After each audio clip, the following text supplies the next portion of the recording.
മരുന്നൊരു ഇത്ര നാളത്തേക്ക് ഒരു മാസത്തേക്ക് അല്ലെങ്കിൽ 2 മാസത്തേക്ക് അത്രയും നാളത്തേക്ക് കണ്ടിന്യൂസ് ആയിട്ട് ബാക്കി മരുന്നുകൾ പോലെ ഹോമിയോ മരുന്നുകൾ ഒരിക്കലും നൽകാൻ പറ്റില്ല.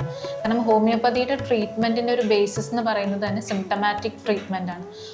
നമ്മൾ മനുഷ്യരിൽ പറയുന്ന പോലെ തന്നെ ഓരോ ഇൻഡിവിജ്വൽസും ഡിഫറെൻ്റ് ആണ്, അവരുടെ കോൺസ്റ്റിറ്റ്യൂഷൻ ഡിഫറെൻ്റ് ആണ്. സെയിം കാര്യം തന്നെ നമ്മൾ മൃഗങ്ങളിലും പറയുന്നത്.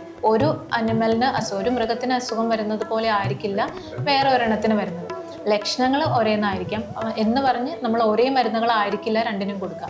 അപ്പം ലക്ഷണങ്ങൾ അനുസരിച്ച് അതിൻ്റെ ആ ഒരു കോൺസ്റ്റിറ്റ്യൂഷനിൽ വരുന്ന ഡിഫറൻസ് അനുസരിച്ചിട്ടുള്ള മരുന്നുകളാണ് നമ്മൾ ഡോക്ടേഴ്സ് പ്രൊവൈഡ് ചെയ്യുന്നത്. അപ്പം അതിന് നമുക്ക് എപ്പോഴും ഒരു ഫോളോ അപ്പിൻ്റെ ആവശ്യം വരുന്നുണ്ട്. കാരണം മരുന്ന് എത്രമാത്രം അതിൽ ആക്ട് ചെയ്തു, മരുന്നിൽ എന്തൊക്കെ ചേഞ്ചസ് നമുക്ക് വരുത്തണം, മരുന്നിൻ്റെ ഡോസ് കൂട്ടണോ ഡോസ് കുറയ്ക്കണോ, അങ്ങനെയുള്ള കാര്യങ്ങളെല്ലാം നമുക്ക് ആ ഒരു ഫോളോ അപ്പിലൂടെ എപ്പോഴും കിട്ടുള്ളൂ. അതുകൊണ്ട് നമുക്കെപ്പോഴും കർഷകരുടെ സൈഡിൽ നിന്ന് ആ ഒരു ഫോളോ അപ്പ് കിട്ടിയെങ്കിലാണ് അവരുടെ ഡിസീസിൽ എത്രമാത്രം ചേഞ്ചസ് വരുന്നുണ്ട്, നമ്മൾ മരുന്നിലാണെങ്കിലും എന്തോരം ചേഞ്ചസ് ചെയ്യണം എന്നുള്ളതൊക്കെ നമുക്ക് അതിലൂടെയാണ് മനസ്സിലാക്കാൻ പറ്റും.